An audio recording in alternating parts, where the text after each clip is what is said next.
I received a few gifts since the last video. This is a cherry ginger ale soda. It was sent by Becky in Kentucky. Thank you, Becky. We absolutely loved this, and I reused one of the bottles for decorating for Christmas. You'll see in this video. Then my grandmother had this Amish apron made for me. My grandmother is a dedicated watcher of this channel. And there is the print of it up close. And thank you, Graham, for the apron. Then we woke up the Saturday after Thanksgiving to quite a bit of snow. And my son decided we should take a winter's ride into town and do some Christmas shopping.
All of that, Yeah.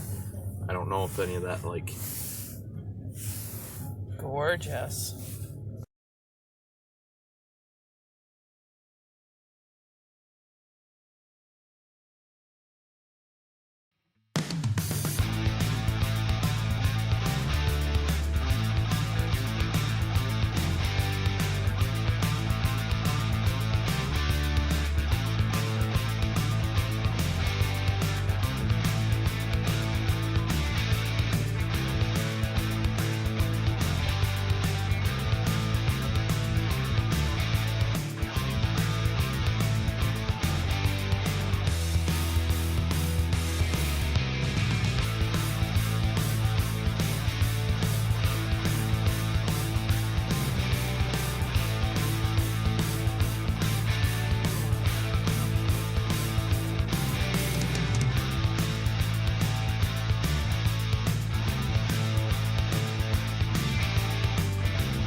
Okay, so my son Jacob has asked me to get a sourdough jar started through the holidays to bake from. And I will bake bread and cakes and crackers and all kinds of stuff once this is started. And I like to leave mine on the counter and just add to it and bake from it basically daily or every couple days. So, some things that I've learned about sourdough throughout the years. First of all, you have to have a very good unbleached flour.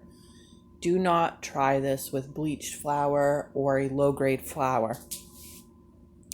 Next, you need to feed it every day and make sure that it gets fed and stirred so that it stays alive and active. Do not skip it even one day or you'll have a problem.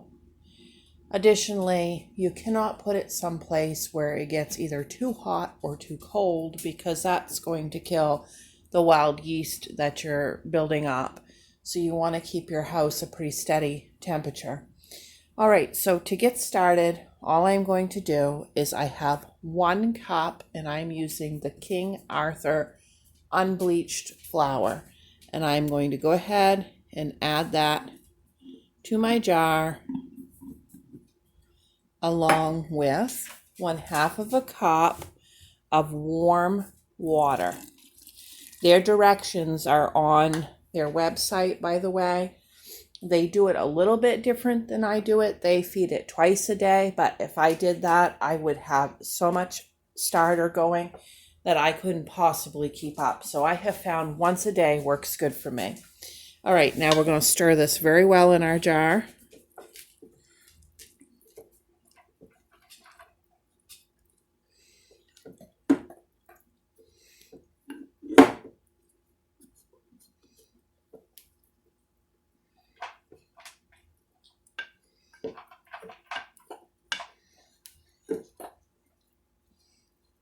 Okay, do not touch any metal to this. Do not put this in a metal bowl. Do not put this with a metal spoon. Just do not touch anything metal to this. It will kill it. So I need just something that I can scrape that off from there with, and I don't obviously want it to be metal. I'm going to use a spurtle, but you could even use like a plastic spoon or knife or whatever you've got.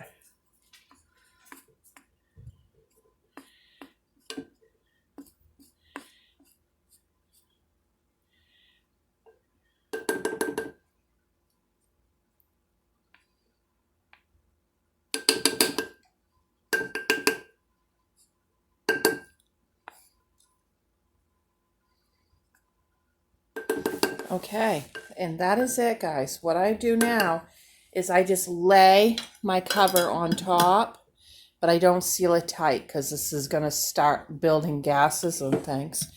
I'm just using an old pickle jar that's been thoroughly washed out, and that's all I'm going to use for this. I'll show you more as I get going with it. Hi everyone. So I need a Christmas tree. And that shouldn't be a problem. I have all kinds growing out in my yard. We're going to take a walk outside and take a look at what we can find. I don't want a super big one. And I'm either going to dig it up or cut it, depending on if the ground is too froze for me to dig it up. So I'd like you to come along on that adventure with me. I got some right here growing under my apple tree that might be just right. I really like the looks of that little one right there.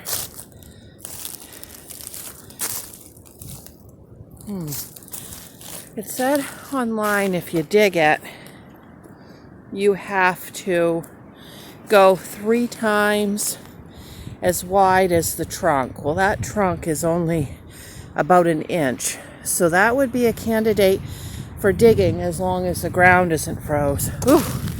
It's windy and cold here. I'll have to check the temperature and give it to you on this video. We had power outages in the night and the wind is high. I'm out here in my long johns and just my flannel shirt.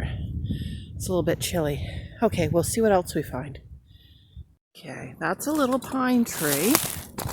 Oops, the edge of my garden. That would also be a candidate for what I'm thinking. See all kinds up in there behind where my husband parks the truck. We'll take a look at those.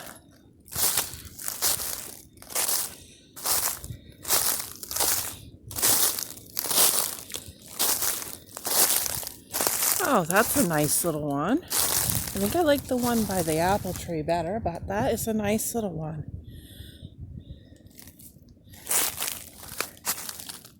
Now, if I want to cut one and use a tree stand, then I see one right in there that would be a good candidate. That's probably about 5 feet tall. That wouldn't be bad. This is the top of it. Gotta make sure you don't get a cat spruce though. They'll smell just like cat pee when you cut them and get them in the house. And that may be one. That smells a little... Yeah, that smells like pee to me. I think we'll pass on that one.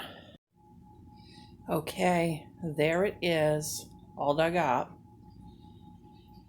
I dug around it 3 inches out with a shovel and then I used a set of pruning shears to cut off the roots.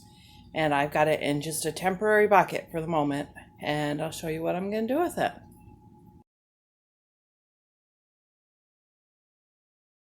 Okay, I have it in that pot. Anybody who's been following the channel knows what that pot is.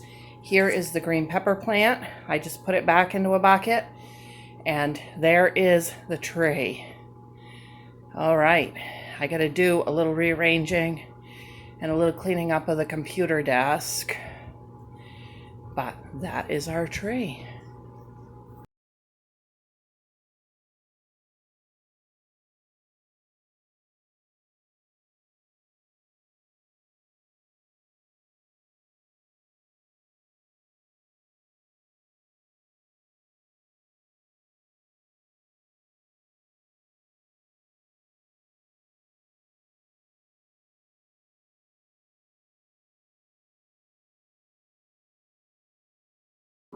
My husband made me these reindeer years ago out of a birch tree. This is one of my Christmas cactuses. This is sitting on my coffee table. It's beautifully budded, blossomed. This is my nativity set. It's on the green table in the kitchen. There's a couple close-up shots of it.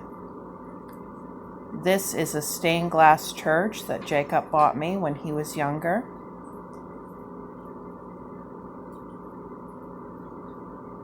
Our stockings have already been removed from the mantle because Sloopy is stealing them.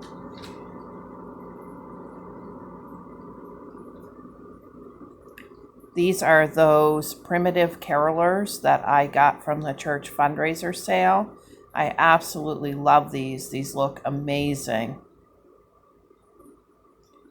This is how I reuse the soda bottle, a kissing ball, and the nightlight in my bathroom.